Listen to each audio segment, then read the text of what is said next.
Hello everyone, and welcome to this week's writing Q&A video. I'm Cam Weiland and I run the writers website helping writers become authors. And this week's question is from speculative. He says, my question is, what bullet point questions should we offer to our gracious beta readers? Say 5 to 10 clear questions that allow them to consider what elements we should expand upon, modify, or omit altogether.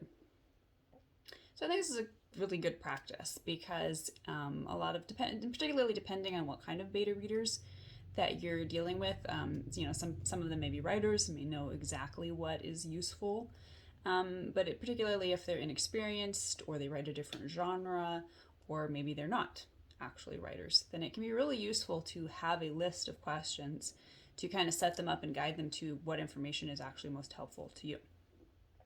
However, I have discovered for myself over the years that fewer is more, particularly in the beginning. Just sort of like a handful, like half a dozen of guiding questions can be really useful.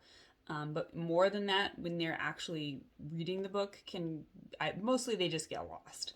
I think they just get forgotten about as they're actually involved in the story. Or they think about them too much and it can color their reading experience and make it so that it's not as organic or spontaneous and doesn't really mimic like the natural reading experience that someone would have if they just randomly picked up your book. So I will often start out with about 6 questions that I'll send with my manuscript that are pretty general and just things that I want them to hopefully keep in mind as they're reading through the draft. And then I may, depending on the story and the beta reader, follow up with several more questions, as many as, say, 12, that are more specific. But I have actually, I'm going to share all of these with you here in just a second, but I have actually found that the latter set of questions is often overkill, and it often feels like too much for the beta readers. I mean, they've just put in a ton of time and effort to read the thing and then to report back with their thoughts. And I definitely don't want to strain that by asking them to sort of belabor it. So if I have very specific questions for a book, I will definitely focus on that and try to make sure that I get those answered for myself if they have not answered them themselves just naturally in their feedback.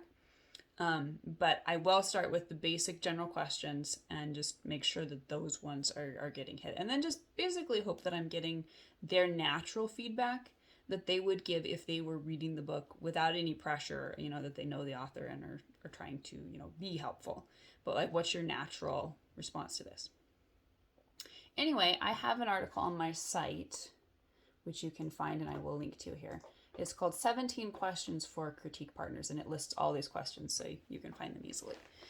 But the first 6 questions that I would send with the manuscript when I first send it to a beta reader would be, question number 1, is anything confusing? Because this is like the top concern that I would always have. I want to know any place where you're just like, what? Or this isn't working. Number 2, are there any scenes that are boring or repetitious? So I want them to kind of just be aware as they're reading along and like, I'm zoning out because this is boring and I really don't care about this. And the only reason I'm reading it is because you asked me to. Or do you feel like this is already, information that's been covered? Number 3, do you spot any general tics, such as repeated words, that kind of thing? Just, stuff that my brain has spazzed out on that maybe a fresh pair of eyes would catch for me. Number 4, do you spot any confusing plot points? Let me know when and where I lose you and what needs to be clarified. So particularly by this, what I'm talking about is just, as it says, like, where are you confused? Like, where am I losing you? Where is this not making sense within the structure of the story? That kind of thing. And obviously, if someone is familiar with structure and understands the structural meaning of plot points, that would be great. And I'd love for them to give me feedback on that. Number 5, does the opening grab you? So this is one I always ask, although most people will generally tell me if the answer is no. On their own accord, but I want to know, like, would you read this? Is the first chapter, which is so important for actually hooking readers in, does it pull you in? Because it doesn't matter if the rest of the story is fantastic if they can't get past the first chapter. And number 6, for the intro questions, is there an appropriate balance of action, with the other subplots. So I tend to write pretty plot-heavy, action-forward stories, so I personally want to make sure that there's a good balance and that they feel like there's enough for the genre, but there's also, it's not being outweighed by other concerns in the story, which is something that you may want to modify depending on what your genre is and how you're, focusing on that. You may ask a slightly different question there, but basically, do the pieces feel balanced? Are you getting what you want out of the story, or are you having too much of one thing and not enough of another?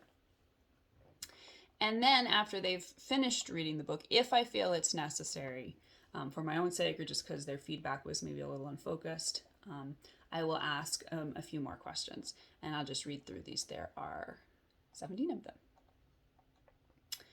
Number 1, was the setting clear? Did you feel like you had a clear idea of what things looked like in the scenes? Number 2, can you give me a brief opinion of the main characters? Did you understand who was who and what their problems and goals were? Any characters that felt extraneous? Any characters you felt you were supposed to like but didn't? Any characters that you had a hard time keeping track of? Number 3, did the plot keep you engaged? Did the overall arc make sense? Number 4, any problems with the dialogue? Number 5, ditto for the narrative. Were there any places where you were bored with it? Number 6, did the beginning grab you? So following up on that. Number 7, did the middle keep your attention? And number 8, was the ending satisfying? And most of the time, any beta reader worth their salt is at least going to tell you that much. But it's just drilling down kind of just in case they didn't, fill in the blanks as much as you wanted. Number 9, after reading the scene, what expectations did you have for the story? Or sorry, after reading the first scene, what expectations did you have for the story? And were those expectations fulfilled? I think this is a really valuable question because it helps us see what readers think we're setting up in a story versus what we actually are. Number 10, did you spot any purple prose?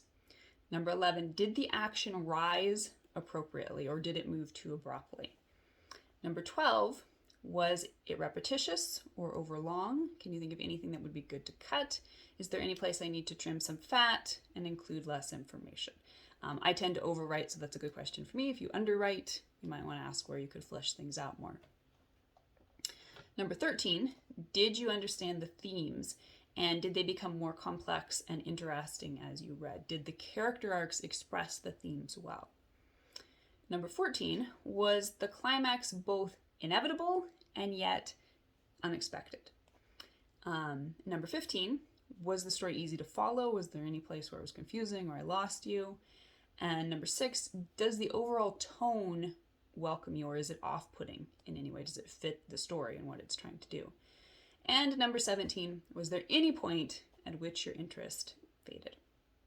So just some general guidelines. Obviously, you can tweak those to make sense for whatever works best for your story, your genre, and your relationship with your beta readers. And again, I will link up there somewhere to the actual article so you can see the list of questions and use them and copy them off if that's helpful to you. So I hope that video, that question answered is helpful.